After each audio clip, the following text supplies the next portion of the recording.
Hello everybody, and welcome to Planet Zoo. I purchased this game from Steam when it first came out last year, and I played it for about a month, and it just was taking up too much of my time. It was so much fun. Now this is a brand new install, so my previous zoo is gone, and we are starting completely over. So we're going to go ahead and start a new franchise. Woo. So I need to call it. Now this is the overarching franchise. You can have many zoos under this main franchise name.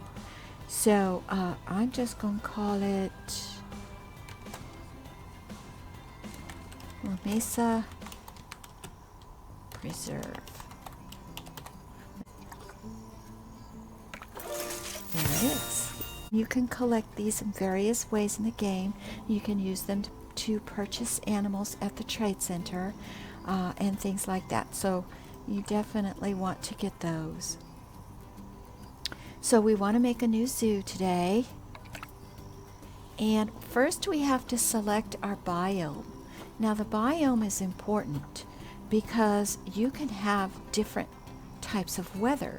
Like the taiga biome, you're going to get snow. So if you hope to have a lot of animals like reptiles and things like that, they're really not going to do as well in the snow and the tundra as well.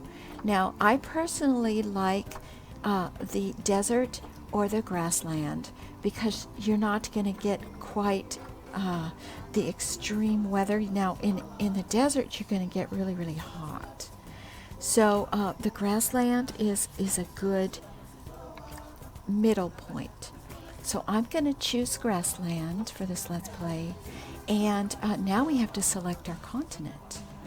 And I think that what we're going to do is go with Africa. And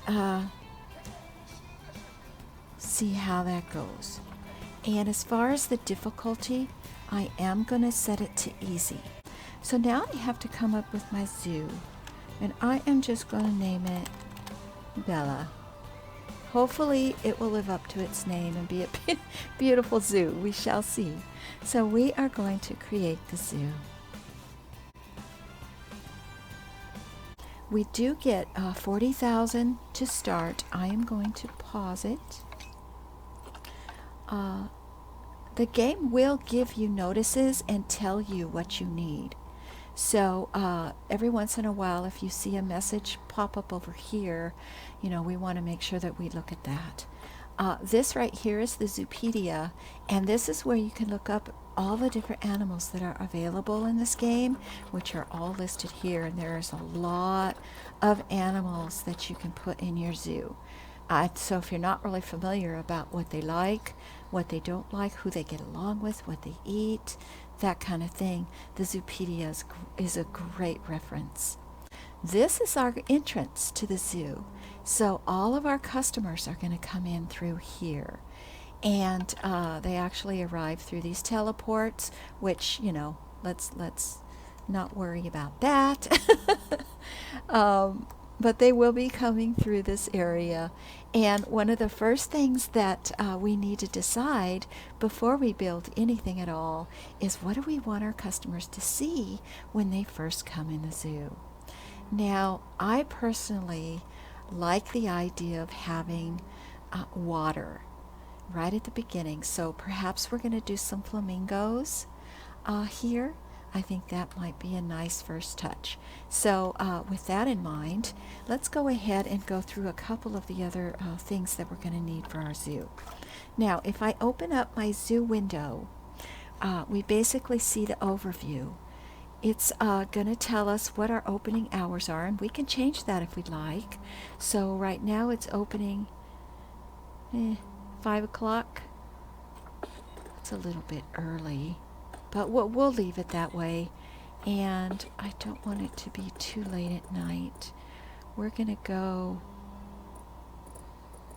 there. So 5 to 18. And then the customers will all, you know, the zoo will closed down. I guess you can have it open 24 hours if you'd like.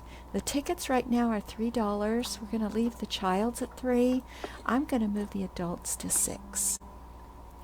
Now, we don't have any animals yet, so a lot of this stuff isn't going to apply. We don't have any staff, so none of this is going to be filled out. Now, over here, it's going to show you basically your finances in a one window, so you can keep a look on that. The animals that you have in your zoo are going to be listed here. And once you hire staff, then you can keep track. You can hire them from this window.